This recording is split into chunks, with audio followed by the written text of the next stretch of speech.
Hello నమస్తే, నేను journalist YNR. Andhra Pradesh మాజీ ముఖ్యమంత్రి వైఎస్ జగన్మోహన్ రెడ్డి సత్తెనపల్లి పర్యటన హై టెన్షన్ని క్రియేట్ చేసింది. నిన్న మొన్న ఈ అంశానికి సంబంధించి కూటమి సర్కారు సత్తెనపల్లి ప్రాంతానికి సంబంధించిన పోలీసు అధికారులు ఆంక్షలు పెడుతూ వచ్చారు. ఈ పర్యటనకి అనుమతి లేదు అంటూ చెప్తూ వచ్చారు. వైసీపీ కార్యకర్త నాగమల్లేశ్వరరావు మృతి తర్వాత అక్కడ ఆయన విగ్రహ ఏర్పాటు కార్యక్రమం జరిగింది. ఆ విగ్రహావిష్కరణకి జగన్మోహన్ రెడ్డి అక్కడికి వెళ్ళారు. వాళ్ళ కుటుంబాన్ని కూడా పరామర్శించే కార్యక్రమానికి అక్కడికి వెళ్ళారు. ఈ సందర్భంగా ఆ పర్యటనకు అనుమతి లేదు. ఆ గ్రామానికి వెళ్ళే రోడ్లన్నీ ఇరుకుగా ఉన్నాయి. అక్కడ ఏమైనా ప్రమాదం జరిగే అవకాశం ఉంటుంది, శాంతి భద్రతలకు విఘాతం కలుగుతుంది, కాబట్టి అక్కడికి వెళ్ళొద్దు అంటూ వారించారు. సో వైఎస్ఆర్ కాంగ్రెస్ పార్టీ వైపు నుంచి ఎంతమంది వెళ్తారు, ఎలా వెళ్తారు అనే దానికి సంబంధించిన డీటెయిల్స్ను కూడా మాకు ఇవ్వలేదు. కేవలం 3 వాహనాలలో 100 మంది మాత్రమే జగన్మోహన్ రెడ్డి సెక్యూరిటీతో కలిపి అక్కడికి వెళ్ళడానికి అనుమతిస్తూ ఉంటూ పోలీసు అధికారులు చెప్తూ వచ్చారు. బట్ వైఎస్ఆర్ కాంగ్రెస్ పార్టీ అధినేత జగన్మోహన్ రెడ్డి మాత్రం ఎట్టి పరిస్థితుల్లో అక్కడికి వెళ్ళి తీరుతానంటూ ప్రకటించారు. ఈరోజు షెడ్యూల్ ఇచ్చారు. ఉదయం 9 గంటలకు ఆయన అక్కడికి వెళ్ళడానికి బయలుదేరి అక్కడికి వెళ్ళడానికి దాదాపు 8 గంటల సమయం పట్టింది. ఉదయం 9 గంటలకు అక్కడ బయలుదేరితే ఆ ఊరు చేరుకోవడానికి దాదాపు 8 గంటలకు పైగా సమయం పట్టింది.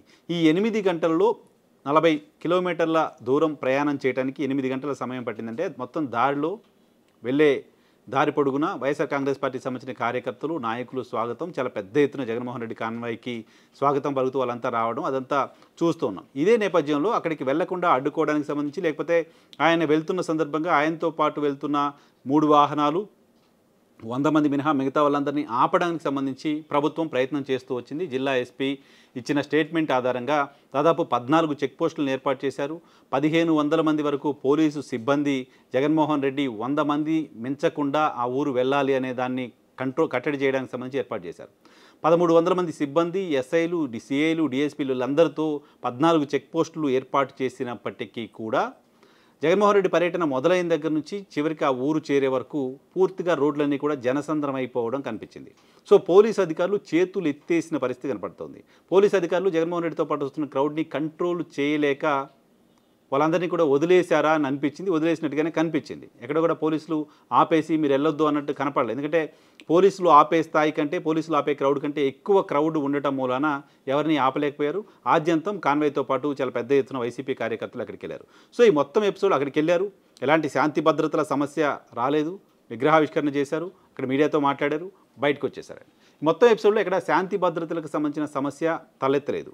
జగన్మోహన్ రెడ్డి పెద్ద ఎత్తున జనాలతో అక్కడికి వెళ్తే శాంతి భద్రతల సమస్య వస్తుంది అని చెప్పిన పోలీసు అధికారులు చెప్పింది తప్పు అని ప్రూవ్ అయింది. ఇప్పుడు జగన్మోహన్ రెడ్డి అక్కడికి వెళ్తే గొడవలు జరుగుతాయంటూ తెలుగుదేశం పార్టీ చేసిన క్యాంపెయిన్ తప్పు అని ప్రూవ్ అయింది అక్కడ. అంతేకాదు జగన్మోహన్ రెడ్డిని అక్కడికి వెళ్లకుండా ఆపడం ద్వారా, వెళ్లకుండా ఆపే ప్రయత్నం చేస్తామంటూ ప్రకటించడం ద్వారా ఈరోజు జరిగిన పర్యటన చూసిన తర్వాత ప్రభుత్వం నవ్వుల పాలైందా లాంటి ఒక ఇంప్రెషన్ కలిగింది. మీరు ఇంతకంటే ఎక్కువ వెళ్ళొద్దు అని చెప్పి ఆ స్థాయిలో జనాలు, క్రౌడ్ అంతా కూడా రోడ్డు మీదకి వస్తుంటే ఎందుకు ఆపలేకపోయారు? ఎందుకు ఆపే ప్రయత్నం చేయలేకపోయారు? ఆపితే కూడా ఆపకుండా అక్కడికి పెద్ద ఎత్తున జనాలు వచ్చారనేది వైఎస్ఆర్ కాంగ్రెస్ పార్టీ వర్షన్ కావచ్చు. సో అంతమంది జనాలు వస్తారనే సమాచారం ఉన్నప్పటికీ 14 చెక్ పోస్టులు మాత్రమే పెట్టి మిగతా వాళ్ళందరినీ ఆపలేక రోడ్ల మీదకి వచ్చే పరిస్థితి వచ్చింది అంటే పోలీస్ ఫెయిల్యూర్ కూడా కదా అది. నిజంగానే ఆ ప్రాంతంలో శాంతి భద్రతల సమస్య ఉంటే అంతమందిని గ్యాదర్ కావడానికి సంబంధించిన అవకాశం పోలీసు అధికారులు ఎందుకు ఇచ్చారనే ప్రశ్న కూడా వస్తుంది. పోలీసు అధికారులు కేవలం ప్రభుత్వ ఒత్తిడి కారణంగానే పర్యటనకు అడ్డంకులు సృష్టించే ప్రయత్నమో, పర్యటనకు అనుమతి లేదు అని చెప్పే ప్రయత్నం చేశారనేది అర్థమవుతోంది. మొత్తం కాన్వాయ్ పొడుగున అక్కడికి వెళ్ళే వరకు కూడా ఎలాంటి అవాంఛనీయ సంఘటనలు జరగకుండా ఉండడానికి సంబంధించిన ఏర్పాట్లు పోలీసులు చేశారనే దానికంటే వైఎస్ఆర్ కాంగ్రెస్ పార్టీ వైపు నుంచి చేశారనిపించింది. చాలా చోట్ల పార్టీకి సంబంధించిన ముఖ్య నేతలు, పేరు నాని లాంటి వాళ్ళు జగన్మోహన్ రెడ్డి కాన్వాయ్కి ముందుగా నిలబడి వాళ్ళు ట్రాఫిక్ని క్లియర్ చేస్తున్న వాతావరణం, ట్రాఫిక్ని క్లియర్ చేస్తున్న విజువల్స్ చూసాం. జగన్మోహన్ రెడ్డి కాన్వాయ్లో ఉన్న పోలీసులు మినహా ఎవరు కూడా టూర్లో ఒక రోప్ పార్టీ కానీ, ఆ పర్యటనకు వస్తున్న వాళ్ళు ఆ క్రౌడ్ని కంట్రోల్ చేయడానికి సంబంధించిన ఏర్పాట్లు కానీ ఎవరు ఇక్కడ చేస్తున్నట్టు కనపడలా.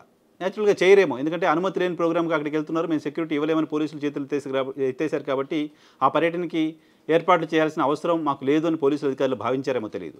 బట్ అక్కడేమైనా జరిగుంటే, ఏం జరగకుండా శాంతి భద్రతలకు ఎలాంటి విఘాతం కలగకుండా బయటకు వచ్చారు జగన్మోహన్ రెడ్డి. ఏమైనా జరిగుంటే కనుక ఖచ్చితంగా ప్రభుత్వానికి మరింత అప్రతిష్ట వచ్చేది. సో ప్రభుత్వం అడ్డంకులు సృష్టించి ఆపాలని ప్రయత్నం చేసినప్పటికీ జగన్మోహన్ రెడ్డి అక్కడికి చాలా పెద్ద ఎత్తున కార్యకర్తలతో వెళ్ళారు అనేది ఉదయం నుంచి మనం చూస్తున్న విజువల్స్ని బట్టి అర్థమవుతుంది. సో దీని ద్వారా ప్రభుత్వం ఆయన అడ్డుకునే ప్రయత్నం చేసి నవ్వుల పాలైంది లేకుంటే ఒక ఇంప్రెషన్ కలుగుతుంది. దాంతోపాటు ఇద్దరు కార్యకర్తలు మరణించారు. ఓ కార్యకర్త ఓ వాహనం ఢీకొని మరణిస్తే మరో కార్యకర్త ఊపిరాడక మరణించారు. సో ఓ కార్యకర్త మరణానికి జగన్మోహన్ రెడ్డి కాన్వాయే కారణం అంటూ తెలుగుదేశం పార్టీ మీడియాలో ఉదయం నుంచి విస్తృతంగా వార్తలు చూస్తున్నాం. సో ఈ కార్యకర్త మరణానికి జగన్మోహన్ రెడ్డి కాన్వాయ్కి సంబంధం లేదు అని concern police officer press conference పెట్టి మీడియాకి చెప్పారు. ఒక ప్రైవేట్ వెహికల్ ఏదో అతన్ని కొట్టిన తర్వాత పోలీసులు అతన్ని 108 వాహనంలో హాస్పిటల్కి తరలించారు. ఈ లోపు అతను చనిపోయారు అనే విషయాన్ని పోలీసు అధికారులు చెప్తున్నారు.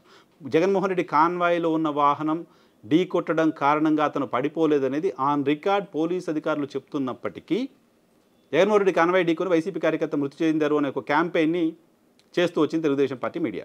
దాంతోపాటు మరో కార్యకర్త సత్తెనపల్లిలో మరణించిన కార్యకర్త అంశానికి సంబంధించి కూడా మరో కార్యకర్త మృతి చెందారు, జగన్మోహన్ రెడ్డి కారణంగానే కార్యకర్త మృతి చెందారు లాంటి ఒక క్యాంపెయిన్ కూడా చేస్తూ వచ్చింది. సో ఇదంతా కూడా బురద జల్లడంలో భాగంగానో లేకపోతే ఒక నెగిటివ్ క్యాంపెయిన్ చేయడం మాత్రమే లక్ష్యంగానో పనిచేస్తున్న తెలుగుదేశం పార్టీ మీడియా వేస్తున్న వార్తలుగా చూడాలి. ఎందుకంటే గతంలో ప్రతిపక్ష నేతగా చంద్రబాబు నాయుడు గారు ఆంధ్రప్రదేశ్లో చాలా ప్రాంతాల్లో మీటింగ్స్ పెడుతున్న సందర్భంగా బాదుడు అని ఇంకేదో ప్రోగ్రామ్స్ ఆయన పెడుతున్న సందర్భంగా ఒక కొత్త పొలిటికల్ మీటింగ్స్కి ఆయన శ్రీకారం చుట్టారు. అప్పుడు కూడా జగన్మోహన్ రెడ్డి సర్కారు మాకు అనుమతి ఇవ్వట్లేదు లాంటి విమర్శలు చేసినప్పటికీ అనుమతులు తీసుకుని పెట్టిన మీటింగులకి అక్కడ తెలుగుదేశం పార్టీ కొన్ని ఏర్పాట్లు చేసేది. ఏంటి ఏర్పాటు అంటే 4 కూడలలో మీటింగ్ పెట్టడం, ఆ 4 కూడలలోని రోడ్లను 2 వైపులా ఫ్లెక్సీలతో పూర్తిగా నింపేయడం, ఆ రోడ్డు దిగి ఎవరు బయటికి వెళ్ళలేని ఒక పరిస్థితిని క్రియేట్ చేయడం. ఆ కారణంగా ఎవరు రోడ్డు దిగి బయటికి వెళ్ళడానికి సంబంధించిన అవకాశం లేకుండా 4 వైపులా రోడ్లని ఒక గోడ కట్టినట్టుగా ఫ్లెక్సీలతో నింపేసేవాళ్ళు. కరెక్ట్గా మీటింగ్ టైంకి చంద్రబాబు నాయుడు గారు ఏదో ఒక రోడ్డు నుంచి ఎంటర్ అయ్యేవాళ్ళు.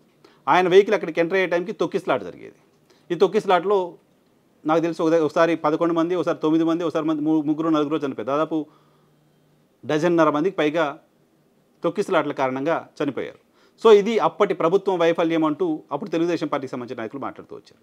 ఇప్పుడు జగన్మోహన్ రెడ్డి పర్యటనలో ఓ వ్యక్తి ఊపిరాడక మరణిస్తే అది వైఎస్ఆర్ కాంగ్రెస్ పార్టీ వైఫల్యం ఎలా అవుతుందో కూడా తెలుగుదేశం పార్టీ అనలేదు ఇప్పటికీ. బట్ తెలుగుదేశం పార్టీ మీడియా ఆ రాగం అందుకుంది కాబట్టి వాళ్ళు ఆన్సర్ చేయాలి. ఇటువంటి వార్తలు ఇటువంటి క్యాంపెయిన్ చేస్తే ప్రజల్లో పలచన అవుతామనే విషయాన్ని కూడా గుర్తుపెట్టుకోవాలి.